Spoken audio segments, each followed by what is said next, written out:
Lettre de saint Paul apôtre aux Romains. Chapitre 14. Accueillez celui qui est faible dans la foi, sans critiquer ses raisonnements. L'un, à cause de sa foi, s'autorise à manger de tout, l'autre, étant faible, ne mange que des légumes. Que celui qui mange ne méprise pas celui qui ne mange pas, et que celui qui ne mange pas ne juge pas celui qui mange, car Dieu l'a accueilli, lui aussi. Toi, qui es-tu pour juger le serviteur d'un autre? Qu'il tienne debout ou qu'il tombe, cela regarde son maître à lui. Mais il sera debout, car son maître, le Seigneur, a le pouvoir de le faire tenir debout. L'un juge qu'il faut faire des différences entre les jours, l'autre juge qu'ils se valent tous, que chacun reste pleinement convaincu de son point de vue. Celui qui se préoccupe des jours le fait pour le Seigneur.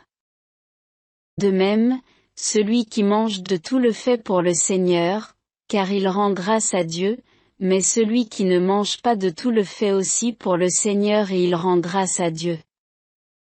En effet, aucun d'entre nous ne vit pour soi-même, et aucun ne meurt pour soi-même.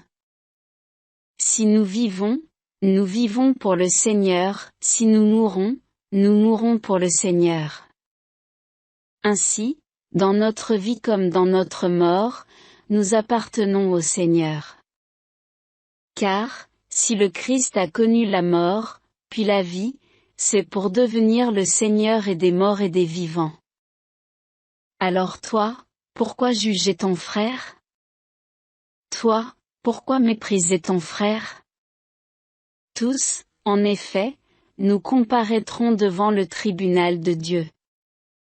Car il est écrit, aussi vrai que je suis vivant, dit le Seigneur, tout genou fléchira devant moi, et toute langue proclamera la louange de Dieu. Ainsi chacun de nous rendra compte à Dieu pour soi-même. Dès lors, cessons de nous juger les uns les autres, mais jugez plutôt qu'il ne faut rien mettre devant un frère qui le fasse achoper ou trébucher. Je le sais, et j'en suis persuadé dans le Seigneur Jésus, aucune chose n'est impure en elle-même, mais si quelqu'un la considère comme impure, pour celui-là elle est impure. Car si ton frère a de la peine à cause de ce que tu manges, ta conduite n'est plus conforme à l'amour. Ne va pas faire périr, à cause de ce que tu manges, celui pour qui le Christ est mort.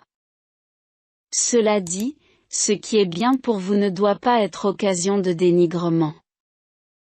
En effet, le royaume de Dieu ne consiste pas en des questions de nourriture ou de boisson, il est justice, paix et joie dans l'Esprit Saint.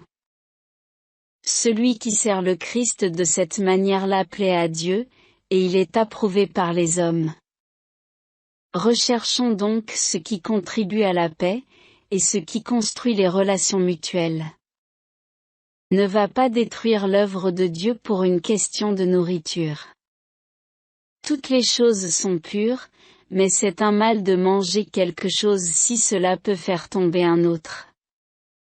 Ce qui est bien, c'est de ne pas manger de viande, de ne pas boire de vin, bref, de ne rien prendre qui fasse tomber ton frère. La conviction que te donne la foi, garde-la en toi devant Dieu. Heureux celui qui ne se condamne pas lui-même par le choix qu'il fait. Mais si quelqu'un mange malgré ses doutes, celui-là est condamné, car il n'agit pas par conviction de foi. Or tout ce qui ne vient pas de la foi est péché.